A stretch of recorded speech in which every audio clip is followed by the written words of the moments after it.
Most people normally know me for the adventures of Spike and Primrose. However, I believe there is something more important that needs to be said beside the puppetry that I do. In the last 48 hours, we have seen grim news for the most disadvantaged, the most disabled, and the most vulnerable members of society. These are people who have got all sorts of conditions ranging from autism to Alzheimer's to dementia to schizophrenia. And what we're seeing is, first of all, the government is saying that they're going to cut the universal credit basically for under 25s, the health element, and not only that, but also cut PIP and also in some cases carers allowance, and now the assisted dying bill. This didn't even happen under the Conservative governments of Cameron and Osborne. That was obviously a coalition government with the Liberal Democrats. Sir Nick Clegg was the Deputy Prime Minister at the time.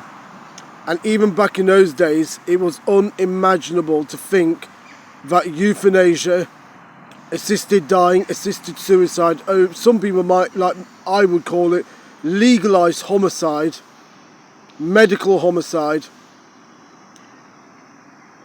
And yet we are a country that goes around the world stage preaching to Xi Jinping that somehow he's abusing human rights with the Uyghurs. I'm not denying it for one moment, and lecturing to him about Tibet and the Uyghurs. We lecture to the Russian Federation about dissidents and opposition leaders being put into jails. We lecture to Donald Trump, oddly, of the United States on abortion and Medicare and Medicaid when he's got absolutely nothing to do with us. And we also lecture the Saudis on human rights and women's rights when the reality is under Mohammed bin Salman, women are actually now allowed to drive cars for the very first time in their lives. Obviously there's still a long way to go, but they are making some moves, making sure that women do have rights, but within the Islamic criteria.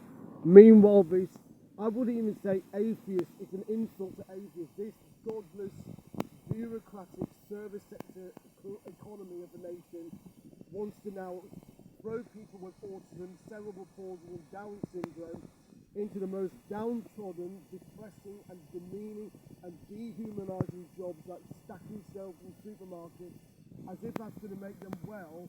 I don't think it will. It's more likely that they will end up committing suicide, because a lot of these business people only have, something like this, a business management degree, which doesn't teach them anything about medical conditions. And we're also seeing now some people, I think, will use this legislation and say, well, you're going to lose your PIP, why don't you go for death? And I can already see it coming on.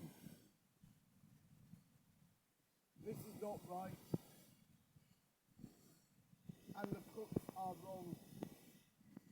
So many organisations, world-class organisations, not me who's saying it, world-leading charities such as St.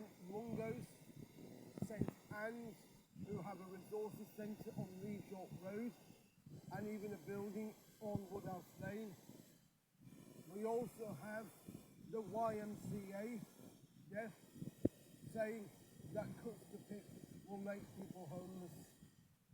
It won't get them, even in the best cases, to the factory doors to look for a job or to ask for a job or to start a job. They will only be sending people to one place only, and I see myself, the food bank. Referral or non-referral, they will be going more often to the food bank once their PIP is either cut or withdrawn, and if they lose a carer's allowance, and if they don't get that extra money that a universal credit sick note is meant to give them. This is absolutely wrong. Now, I'm not saying for one moment that people shouldn't go to work. People should go to work if they can work. but also people have a right to turn around and say that they don't want to work anymore if they feel that their health and well-being is more important than dedicating their lives for a faceless, soulless, bureaucratic, spreadsheet-based organisation who we don't even know. It's not even like you're working for some family-owned company nowadays. People are working for companies such as, God knows that the ownership quickly changes so many times. It used to be Argos PLC back in the day, now it's part of Sainsbury's, J Sainsbury's PLC. Nobody could even name the manager or the CEO of J Sainsbury's PLC. Nobody knows who owns JD Group, including JD Sports. Nobody knows who is the chief executive of Tesco ever since Sir Terry Leahy stopped being the CEO. Nobody knows. And people have the right, including pensioners, have the right to say that they don't want to work another decade of their life, that they want to retire early, they want to go on a cruise liner and enjoy their retirement. And the winter field cut is absolutely wrong, hideous, disgusting, and so is cuts to disability welfare. It won't get people to work, it will just make people more sick and hungry. Thank you.